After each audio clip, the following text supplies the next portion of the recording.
Hoy vamos a terminar el apartado de vida y ministerio del Mesías con dos pasajes. Uno estará en el Salmos y otro está en Isaías, los cuales nos van a revelar hoy un aspecto clave del ministerio del Mesías. ¿Cuál es ese aspecto clave? Que enseñarían parábolas. Jesús durante su ministerio no solamente usó las parábolas como un método pedagógico o de enseñanza, ¿no?, sino como cumplimiento directo de estas profecías. Vamos a ver el Salmo 78, capítulo 78, versículo 2, que dice así: abriré mi boca en proverbios, hablaré cosas escondidas desde tiempos antiguos. Este versículo forma parte de un salmo de Asaf, que narra la historia del pueblo de Israel, pero en su forma poética nos está anticipando la manera en que el Mesías nos iba a comunicar verdades espirituales profundas por medio de las parábolas. Estas cosas escondidas de las que nos habla eran misterios del reino de Dios, que eran revelados solamente a aquellos con oído espiritual. Esta profecía se cumple literalmente en el libro de Mateo, capítulo 13, versículos 34 y 35, en el que dice así: todo esto habló Jesús por parábolas a la gente, y sin parábolas no les hablaba, para que se cumpliese lo dicho por el profeta. Jesús no solo enseñó con parábolas, sino que lo hizo también como profeta y Mesías. Luego tenemos la otra profecía que está en el libro de Isaías, en el capítulo 6, versículos del 9 al 10. Y dice así: anda y di a este pueblo, oíd bien y no entendáis. Ved por cierto, mas no comprendáis. Engruesa el corazón de este pueblo y agrava sus oídos, y ciega sus ojos, para que no vea con sus ojos, ni oiga con sus oídos, ni su corazón entienda, ni se convierta, y haya para él sanidad. Yo cuando leía este versículo me venía a la cabeza un refrán que muchos conoceremos, que dice así: a buen entendedor pocas palabras. ¿Por qué? Porque las parábolas del Señor estaban hechas de manera simple para que todo el mundo pudiera entender la palabra. Y realmente, pues, el problema que tenía la gente y que lo sigue teniendo no es que sea difícil de entender o algo complicado, no te habla en ecuaciones matemáticas ni nada, ¿no? Es muy simple y cualquiera puede entenderlo. De hecho, utilizaba elementos de la naturaleza, cosas que en aquella época pues eran muy comunes, porque utilizaban los campos, las semillas, y todo eso eran cosas que en aquella época todo el mundo conocía, es a lo que se dedicaban.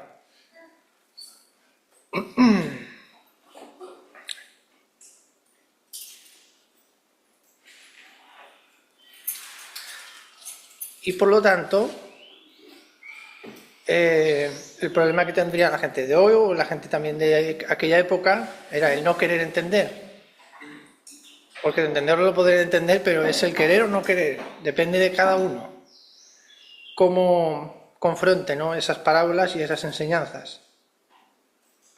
Este pasaje que acabamos de leer pues puede parecer difícil, pero también nos está revelando pues otra dimensión de este uso de las parábolas, que no solamente sirven para revelar, sino también para confrontar la dureza del corazón. Isaías fue llamado a predicar un pueblo, y muchos otros profetas, que aunque escuchaban, pero no querían obedecer. De hecho, muchos profetas terminaron siendo lapidados por su propio pueblo al que Dios enviaba a dar la palabra, ¿no? Jesús citó este mismo pasaje en el libro de Mateo, capítulo 13, versículos 13 al 15. cuando sus discípulos le preguntaron por qué hablaba en parábolas. Él nos explicó que las parábolas tenían un doble propósito. El primero era revelar la verdad a los humildes y espiritualmente abiertos. Y el segundo propósito, ocultar la verdad a los que endurecen su corazón y rechazan a Dios. Cuando Jesús nos hablaba, no hablaba en discursos filosóficos ni políticos. No, él hablaba en parábolas, como hemos dicho antes, eran historias sencillas, pero con verdades profundas. ¿Por qué lo hacía así? Porque las parábolas prueban el corazón, abren los ojos de los que quieren ver y dejarán en tinieblas a los que no quieren oír. Ya en el Salmo 78 y el profeta Isaías también, ambos anunciaban que el Mesías hablaría de manera diferente, y así lo terminó haciendo Jesús. Sus parábolas sobre el sembrador, el hijo pródigo, el buen samaritano y muchas más que hay, siguen tocando corazones hoy, a día de hoy. ¿Por qué? Porque fueron palabras inspiradas por el Espíritu Santo. Cuando Jesús hablaba en parábolas, también estaba cumpliendo la profecía de Isaías y estaba revelando el corazón del Padre a través de ellas. Amén. Jesús explicó que las parábolas no eran simplemente cuentos, sino que iban mucho más allá, eran llaves espirituales. Así podemos verlo en Mateo 13:11, cuando le dice a los discípulos: a vosotros os es dado saber los misterios del reino de los cielos, pero a los demás las parábolas les sonaban como si fueran enigmas, cosas que no podían entender. ¿Por qué? Porque no querían oír ni querían obedecer, porque de luego simples eran. Por lo tanto, la misma palabra que salva a unos endurece a otros. Todo depende de ti, de cómo respondas ante ellas, ante las enseñanzas de Cristo, ante la palabra. Hoy también Jesús nos habla a través de su palabra. La pregunta es: ¿tienes un corazón dispuesto a escuchar y obedecer? Si vienes con humildad, entonces Jesús te revelará los secretos del reino. Pero hay que tener cuidado si vienes con indiferencia, orgullo o dureza. Las parábolas no van a tener efecto sobre ti, no te cambiarán ni tendrán efecto sobre ti. Así que hoy tenemos que dar gracias al Señor porque Él es nuestro Maestro, que habló en parábolas y que sigue hablándonos, no solo para enseñar, sino para transformar. Hoy tenemos que reconocer, Señor, vamos a orar por ello, que necesitamos tener todos oídos para oír, que tú nos des oídos, Señor, y que podamos tener un corazón humilde para recibir tu palabra, que podamos apartar el orgullo que podamos tener, cualquier cosa que nos impida recibir tu palabra. Te pido que abras nuestros ojos espirituales, Señor, que elimines toda dureza de nuestro corazón, que tú ablandes nuestro corazón y que nos hagamos sensibles a tu voz, Señor. Ayúdanos a vivir y a aprender de tus enseñanzas. No solo a escucharlas, sino a aprender y a vivir de ellas. Te damos gracias, Señor, por revelarnos los misterios del reino. En tu nombre, Señor, en nombre de Jesucristo. Amén. Gloria a Dios. Bueno, hermanos, vamos a prepararnos para la palabra del Señor y como quedamos la semana pasada, hoy vamos a ver Gedeón, parte 2. Estamos estudiando la vida de este juez de Israel, ¿no? Conocimos a este personaje que se convertiría, según las Sagradas Escrituras, en el 7º juez de Israel. Hablamos de quiénes eran los jueces, hablamos del libro de los jueces, hablamos un poco de Gedeón, de qué significaba su nombre, de quién era hijo, ¿no? Y la primera vez que nos topamos con él, en el libro de los jueces, en el capítulo 6, nos encontramos con un hombre que había salido de su cueva y había ido a un lugar que era el lagar, que era el lugar donde se prensaba la uva para hacer el vino, y estaba allí limpiando el trigo. Muy probablemente, lo más seguro es que estaba limpiando trigo para poder, obviamente, hacer harina, para poder hacer tortas y pan y ese tipo de cosas que comían en esa época para alimentar a su familia, ya que, como vimos la semana pasada, el pueblo de Israel estaba en una situación muy precaria por culpa de los madianitas, de la mano de Madián. El pueblo de Israel en su conjunto se había entregado a la idolatría porque había comenzado a adorar los dioses de los amorreos y de todas estas personas, de todos estos pueblos que vivían en esta parte, y a raíz de eso, a raíz de darle la espalda al Señor cometiendo este pecado, pues Dios los había entregado en manos de los madianitas, y por 7 años habían estado sometidos. Lo vimos la semana pasada, vimos quiénes eran los madianitas la semana pasada también. Explicamos por qué estaba limpiando el trigo y cómo se limpiaba el trigo Gedeón. Y hablamos también de que Gedeón pues tenía un padre llamado Joás, que tenía pues una porción de tierra. Dentro de la porción de tierra había un árbol que pertenecía también a Joás, que era una encina, y era un árbol muy frondoso, que también hablamos un poquito acerca de ese árbol, que tenemos aquí en España un montón de esa variedad de árboles. Y que el ángel de Jehová se sentó debajo de ese árbol, debajo de esa encina. Es muy probable, yo me imagino, intento hacer alguna especie de ejercicio mental e imaginarme un poco. Yo creo que el lagar, que normalmente los lagares estaban puestos en lugares tipo bodegas, que tenían incluso que bajar, excavados en la roca, o en habitaciones cerradas. Probablemente había alguna ventana o dos, y a la salida de ese lagar seguramente pues estaba este árbol frondoso y maravilloso, y Gedeón probablemente tuviese pues algún contacto físico con ese árbol, o cuando tuvo que salir en algún momento que tenía que salir, pues vio a este ser que estaba sentado debajo de la encina. Y hablamos acerca del ángel de Jehová también, que no es un ángel al uso como nosotros entendemos los angelitos con sus alitas y sus cosas, sino que estamos hablando aquí de lo que teológicamente se llama como una cristofanía, que es el Hijo de Dios, Dios mismo presentándose como un ángel, como un enviado delante de Gedeón, ¿no? O sea, que era Dios mismo, ¿no? Probablemente pues eso, en algún momento Gedeón tuvo que salir del lagar y se encuentra con este hombre, con este ser, con el Hijo de Dios en forma de hombre, debajo de este árbol. Versículo 12. El ángel de Jehová se le apareció y le dijo: Jehová está contigo, varón esforzado y valiente. Y Gedeón respondió: Ah, Señor mío, si Jehová está con nosotros, ¿por qué nos ha sobrevenido todo esto? ¿Y dónde están todas sus maravillas que nuestros padres nos han contado, diciendo: ¿no nos sacó Jehová de Egipto?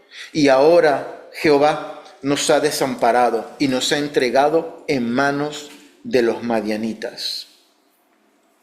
Recordemos que vimos la semana pasada que a raíz de todo el asedio, de toda la molestia, de toda la guerra que les estaban haciendo los madianitas, el pueblo de Madián, ¿qué hizo Israel? Israel dejó su tierra, Israel dejó pues esa tierra maravillosa que fluía leche y miel, y fue a esconderse en las cavernas, en las cuevas, e hizo habitaciones allí, y vivían prácticamente en cuevas y en cavernas y en lugares fortificados, según nos dice la misma palabra, por miedo a los madianitas que venían en turba, y cuando el pueblo de Israel iba a recoger lo que había cosechado, pues venían y se robaban no solamente la cosecha, sino que se robaban las ovejas, los camellos, todos los animales, se los llevaban y dejaban al pueblo de Israel prácticamente sin comida, ¿no? En una situación muy precaria y muy complicada. Y en el versículo 12 que tenemos allí, en el capítulo 6 del libro de los Jueces, el Señor mismo, a través de este ángel, le dice a Gedeón: por lo menos dos o tres cosas súper interesantes. La primera cosa que le dice el ángel a Gedeón es que Dios está con él, Jehová está con él. En otras palabras, la presencia del Señor, el respaldo y el apoyo de Dios está con Gedeón, ¿no? Y yo creo que esa era la primera cosa y más importante que Dios quería transmitirle a Gedeón. Yo estoy contigo. Mi presencia, mi apoyo, mi soporte está contigo, Gedeón.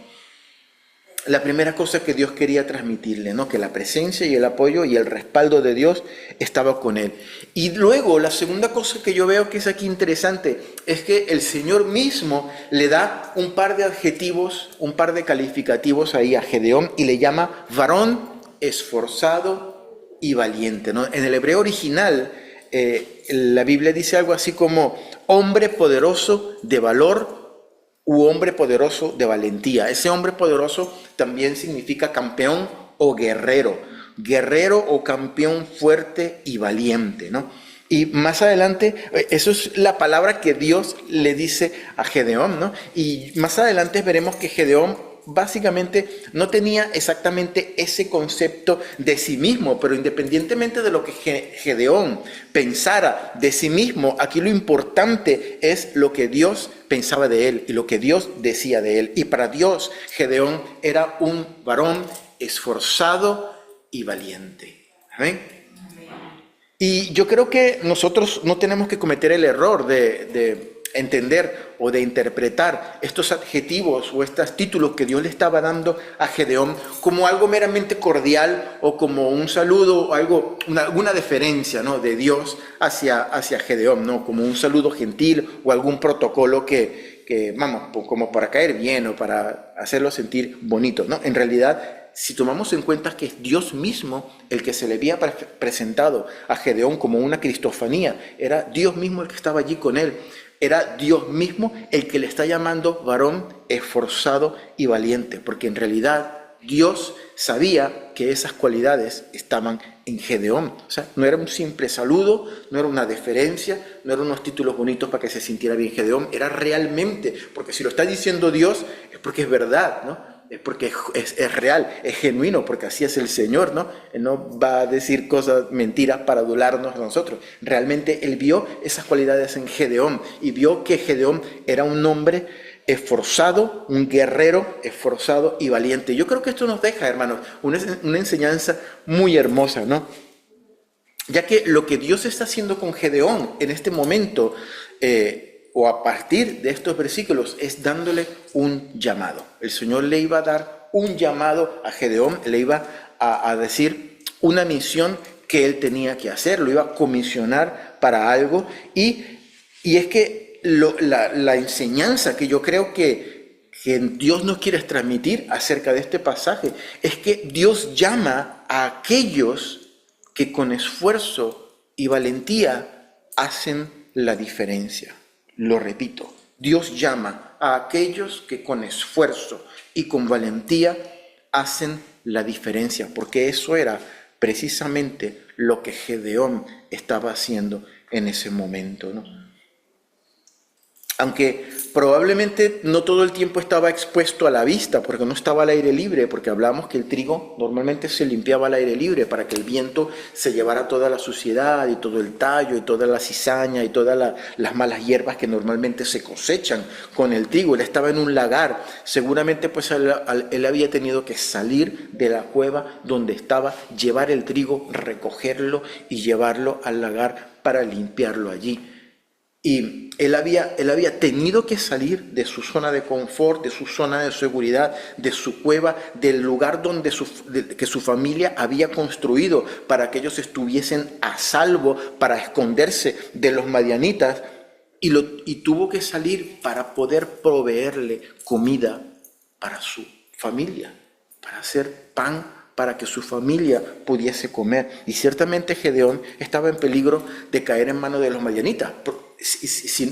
Lo mejor que le podían hacer era que le robaran todo el trigo y todo lo que había cosechado allí. y lo peor que le podía pasar era que terminara pues incluso muerto, ¿no? Por haber estado solo allí, y lo robaban y lo mataban, ¿no? Entonces yo creo, hermanos, que a eso es lo que nos llama el Señor.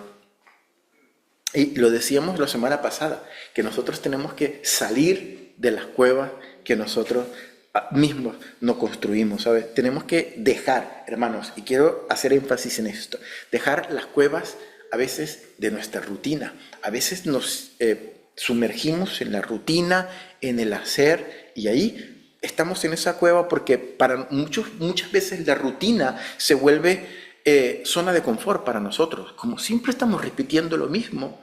Yo no sé si a mí me pasa mucho cuando vamos a hacer la compra en el supermercado. Como casi siempre compramos lo mismo, porque ya nos conocemos y casi siempre sabemos, pues, más o menos las niñas qué les gusta comer y qué cenan tal día. Entonces, vamos como robot. Aquí, pues aquí a la crema de verdura, tal, y aquí pues cogemos el papel higiénico, y cuando pasamos por aquí cogemos el desengrasante, y por aquí pasamos y cogemos. Esto es algo rutinario, ¿no? ¿Y qué pasa cuando vas a un supermercado que no conoces? Te vuelves loco. ¿Dónde está esto? ¿Dónde está lo otro? Porque para ti la rutina es una zona de confort, y pasa en nuestras vidas también. Como siempre hacemos lo mismo, nos acostumbramos, y ya sabemos lo que viene una cosa detrás de la otra. De allí tenemos que salir, porque Dios nos está llamando a salir de las cuevas, de la rutina, hermanos, de las cosas, de la cueva, de la pérdida de tiempo en las cosas que no aprovechan en nuestra vida. Dios nos está llamando a eso, que salgamos de las cuevas de nuestra procrastinación, ¿no? De sí, lo hago mañana, o sí, mañana empiezo, o el lunes empiezo, el lunes sigue empiezo, sí, ¿verdad? Dios nos está llamando a salir de esas cuevas, ¿no? De las cuevas del temor, a lo que dirán, a lo que puedan pensar de nosotros si decimos que somos cristianos, ¿no? También, como hablamos la semana pasada, de las cuevas de falta de búsqueda del rostro del Señor, porque tenemos otras cuevas más bonitas y más seguras donde estamos, ¿no? Cuevas calentitas de zona de confort, donde nos encontramos cómodos, hermanos, donde estamos aparentemente seguros, pero estamos sin propósito, y dejando que el tiempo pase y pase y pase. Y Dios quiere que seamos instrumentos en sus manos. Quiere hacer cosas grandes, lindas, preciosas conmigo, contigo, hermano. Vamos a salir de esas cuevas, ¿no? Y fuera de la cueva, desde luego, están los enemigos, porque si nos vamos a la historia de Madián y de Gedeón, pues si salíamos de la cueva, allí pues estaban, yo me imagino, los madianitas, pues, allí están sembrando, tocaban las trompetas y vamos a caerle a los hebreos, que les salen muy bonito el trigo, y que tienen trigo muy, muy rico, y aceite de oliva y vino y todas esas cosas. Y vivían pues de esa rapiña y de ese robo y de esa cosa terrible que estaban haciendo, pero era Dios el que estaba tratando con el pueblo de Israel a través también de los madianitas. Fuera de la cueva, pues sí, están los enemigos, pero fuera de la cueva trabajamos, hermanos, y hacemos, y somos para Dios efectivos en su reino, somos efectivos también y productivos para los nuestros, como lo estaba haciendo Gedeón con su familia, y para la sociedad también, que necesitamos muchísimos cristianos que seamos productivos para los vecinos, para la sociedad, para este pueblo, para esta ciudad, para este país. Cristianos que nos identifiquemos como cristianos y que seamos productivos, que seamos un factor de bendición positivo, que sumemos también para este pueblo, para la ciudad. Porque tenemos muchísima la mala costumbre, los cristianos, de estar, sí, pues no me junto porque no me contamino, y así pues estoy en mi cuevita, pero no, la Biblia nos llama también a tener influencia en este lugar, cargos públicos, en trabajar por la comunidad, trabajar por los vecinos, ¿no? Yo no puedo ser, por ejemplo, presidente de la comunidad porque no soy dueño del piso, ¿no? Pero siempre, y cuando alguna vez me ha pasado que como tengo tanto tiempo viviendo allí, alguna vez me ha pasado que cuando tengo que asistir a alguna reunión porque hay algún tema de interés para todos, yo intento proponerme y hacer cosas y mira, sí, yo tal lo hago y tal, porque eso forma parte del testimonio que nosotros tenemos que dar como creyentes. Y lo más sencillo, lo mejor que es, pues quedarse callado, decir que lo haga el propietario, ¿no? Pero sumemos, seamos positivos, salgamos de estas cuevas también. Como creyentes lo tenemos que hacer, ¿no?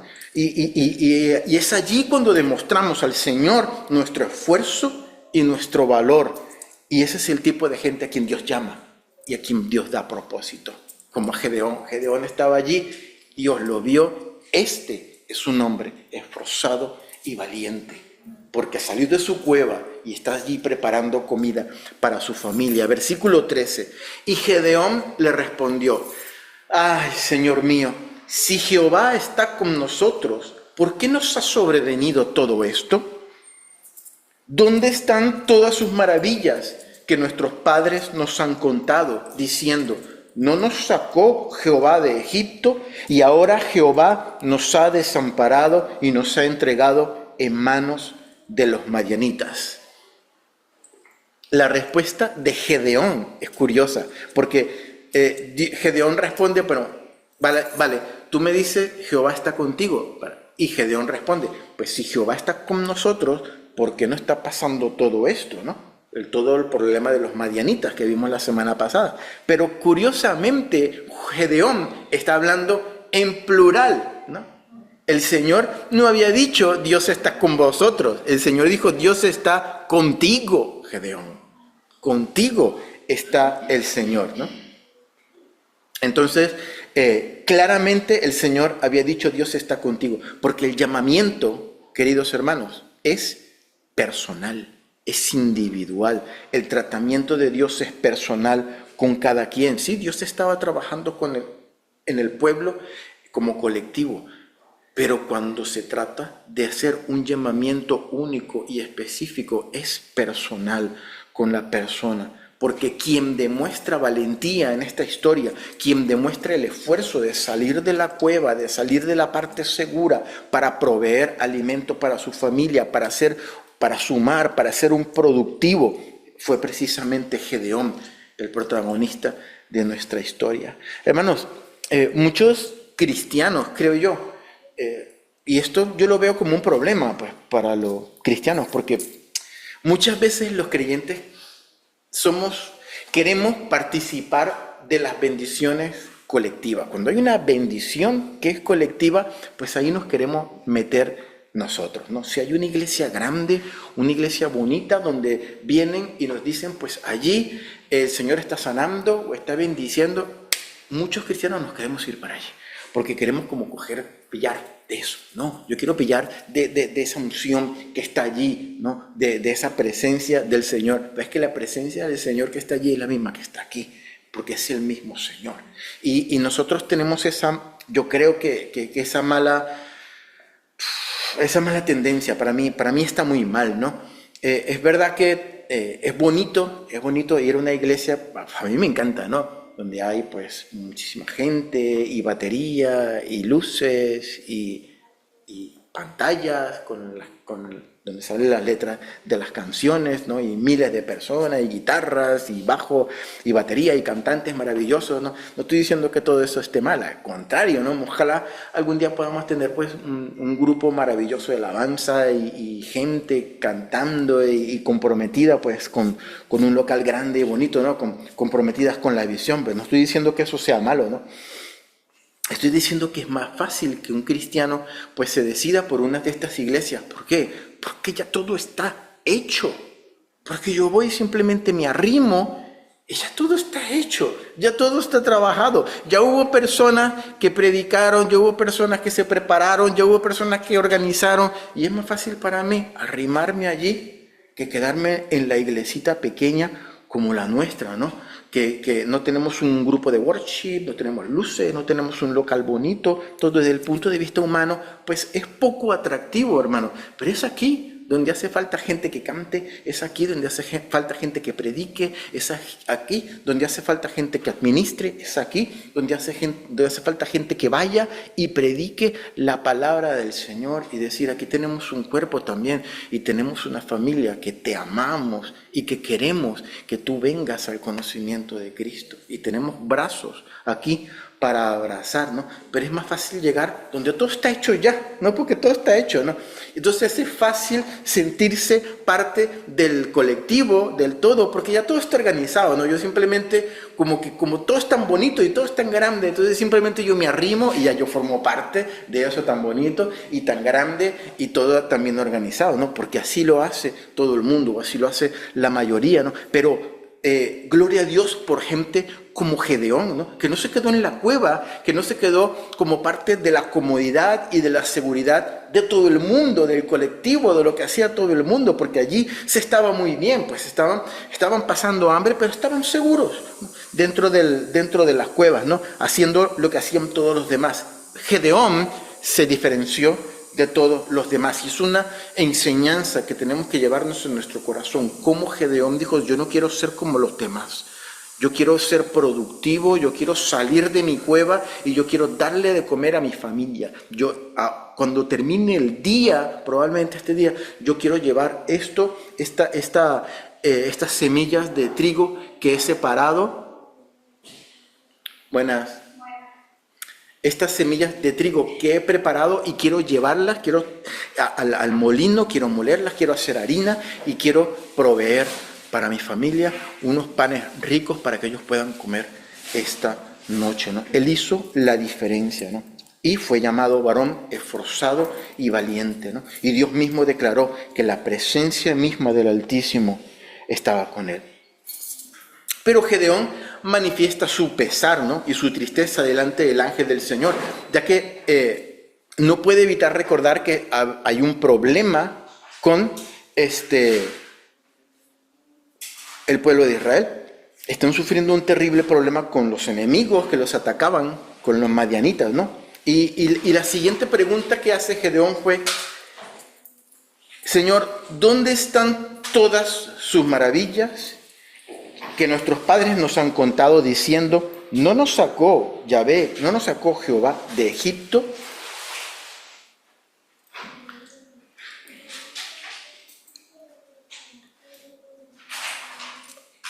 Tristemente, por culpa de un pueblo pecador y reincidente, como explicamos la semana pasada, Gedeón solamente conocía el poderío y los milagros de Dios por las historias de sus antepasados. Y esto es lo que estaba pasando en este momento, ¿no? A mí me han contado, a mí me dijeron, yo había leído en los libros, ¿no?, que un Dios pues había estado con nosotros en Egipto y había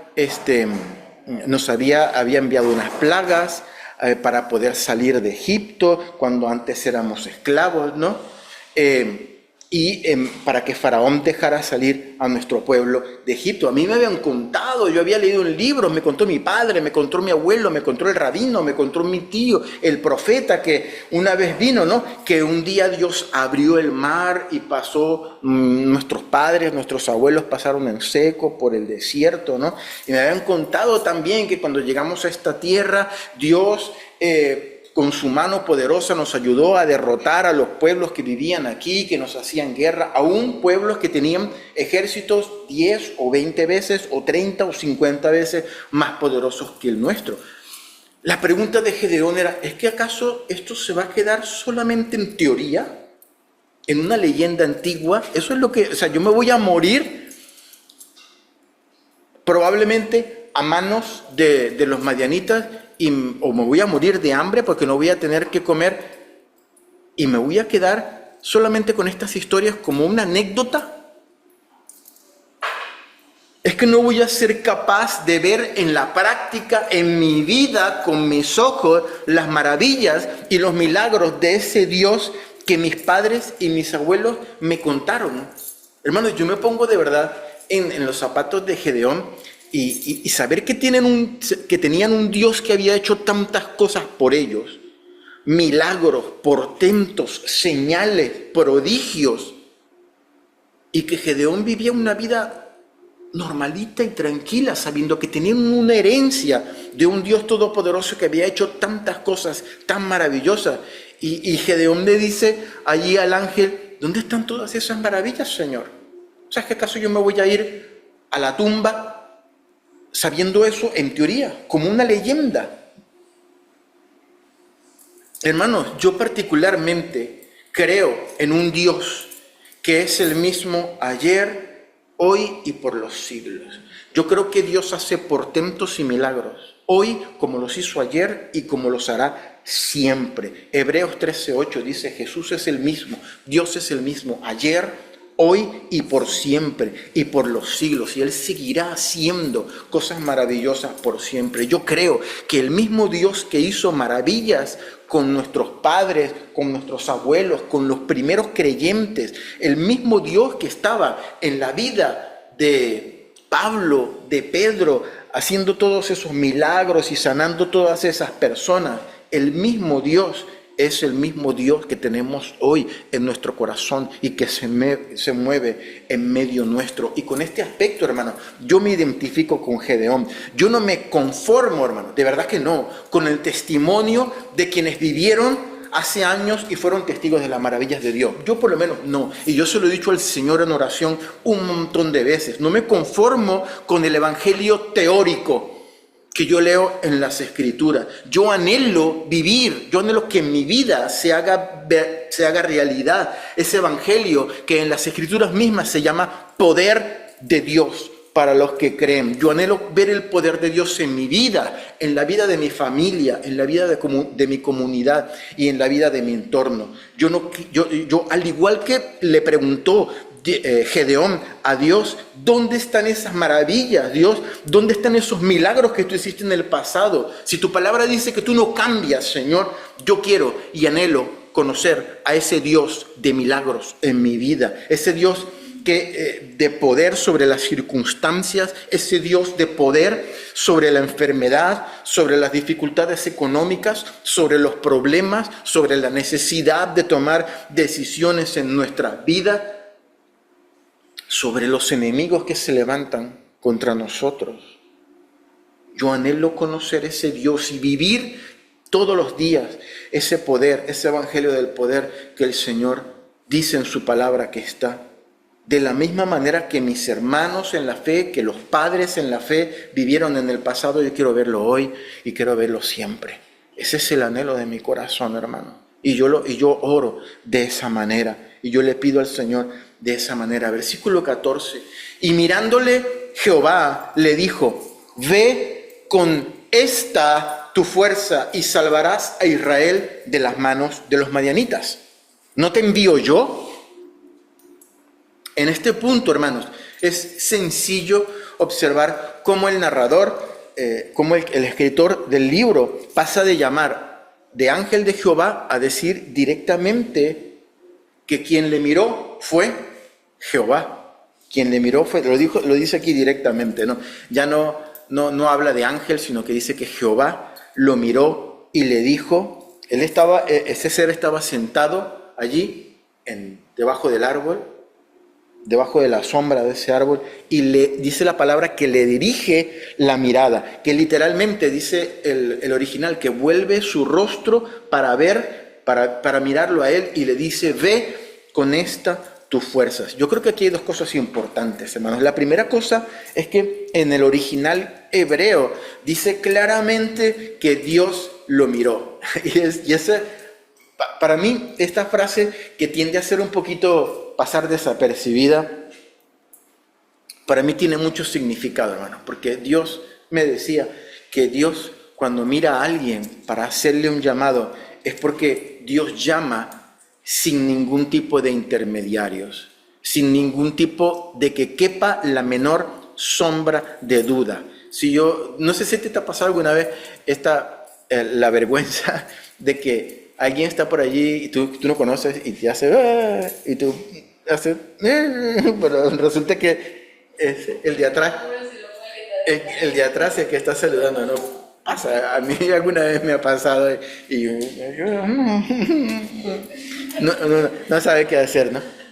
porque la situación es ambigua, pero lo que está ocurriendo aquí es que el ángel mira directamente a Gedeón y le dice, ve, tú, no es aquel, eres tú, con esta tu fuerza, ve con esta tu fuerza.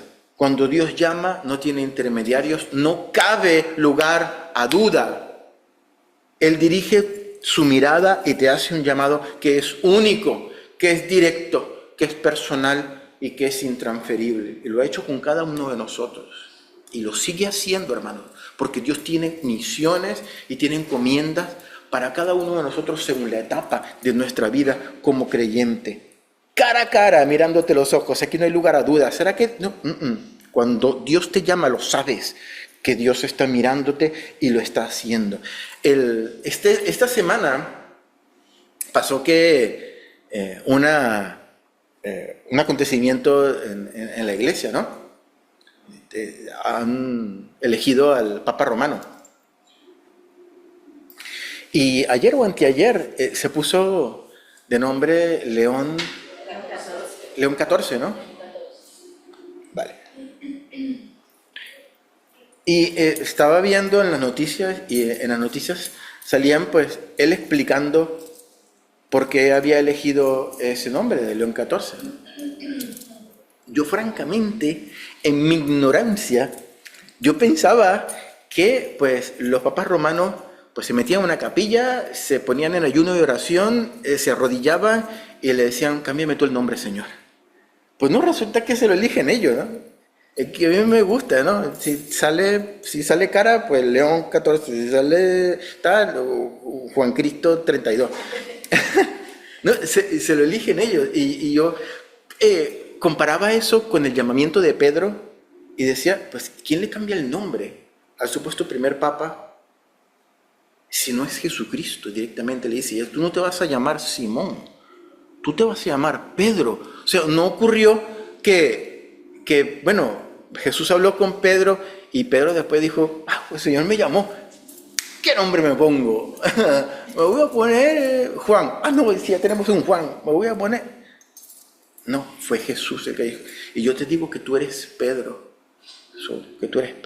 y sobre esta roca que tú has declarado voy a edificar mi iglesia. ¿A qué viene esto? Pues a lo que estoy comentando, que el llamado es personal y que cuando Dios cambió el nombre de Pedro lo miró a los ojos y yo también te digo que tú eres Pedro.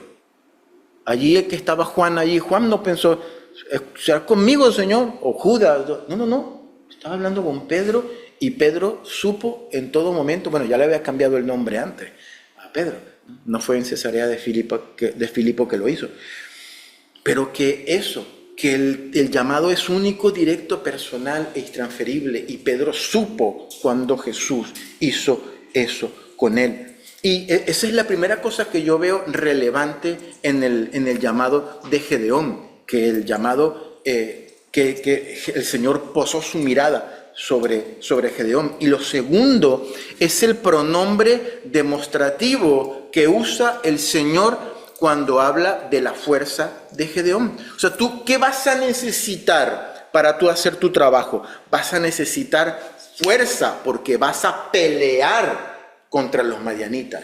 Entonces, ¿cómo vas a ir? Con esta tu fuerza. Y aquí es curioso que el Señor metió su mano para que en nuestras Biblias quedara este pronombre demostrativo, esta tu fuerza. El hecho de llamarle a Gedeón varón esforzado y valiente no solamente fue una forma de parte de Dios de reconocer el valor y la valentía que realmente tenía pues este hombre, ¿no? También por el esfuerzo, ¿no?, de salir de la cueva y de llevar comida a su casa, ¿no?, exponiéndose aún al enemigo, a los madianitas, sino que era una manera también, o fue una manera también de recalcar, de subrayar, ¿no?, eso que Dios había puesto en la vida de Gedeón, la cualidad que tenía que estar con él, o la cualidad que iba a llevar Gedeón en toda su encomienda, en la misión que él tenía. Esta tu fuerza, la fuerza que yo he visto, el valor que yo he visto en ti al salir de la cueva y venir y hacer el bien para tu familia. Esta tu fuerza, esta que tú tienes, esto que yo he puesto en tu corazón, porque todo proviene de Dios. Con esta tu fuerza, tú vas a ir y vas a derrotar a los madianitas. La misión de Gedeón era salvar al pueblo de Israel de la mano de Madián o de los madianitas, ¿no? Según Dios mismo dice en la última parte del versículo 14 que leímos, ¿no? Salvarás a Israel de la mano de los madianitas. ¿No te envío yo? ¿No te envío yo? Era una manera de decir, pues, enfatizar, ¿no? Que quien le estaba llamando a tal misión, pues era precisamente, pues, el Dios Todopoderoso. Pero ahora viene la respuesta de Gedeón. Entonces, versículo 15, le respondió: Señor mío, ¿con qué salvaré yo a Israel? He aquí que mi familia es pobre en Manasés y yo el menor en la casa de mi padre. Literalmente, Gedeón dice ¿con qué? Así como dice nuestra versión Reina Valera, ¿con qué? Hay otras versiones que dicen ¿cómo? ¿Cómo salvaré yo a Israel? Porque son sinónimos, ¿no? Pero es literal en hebreo, es ¿con qué? ¿Con qué voy a salvar yo a Israel? ¿No? Es algo así como, Señor, no tengo lo que hay que tener, lo que hace falta tener para poder salvar a Israel. No tengo, o sea, me falta lo que hay que tener para poder salvar a Israel. Las empresas, hermanos, que forman parte del propósito divino en nuestras vidas, el 99% de las veces se nos hacen grandes a nosotros, se nos hacen desproporcionadas. Dios me manda a hacer tal cosa y yo voy a poder hacer eso. Se nos hacen inalcanzables, ¿no?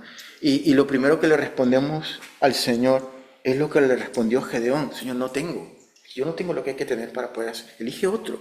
Yo conozco gente que está más capacitada. Yo conozco gente que se le va a dar mejor. De verdad que sí. ¿Por qué a mí?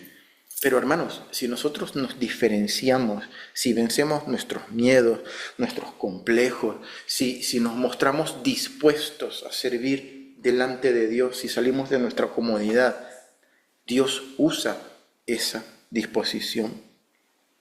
Hermanos, Gedeón no fue el primero en salir con esto, ni será el último. Moisés, cuando Dios le llama, dice: Señor, yo no sé hablar, llama a otro. Yo maté un egipcio.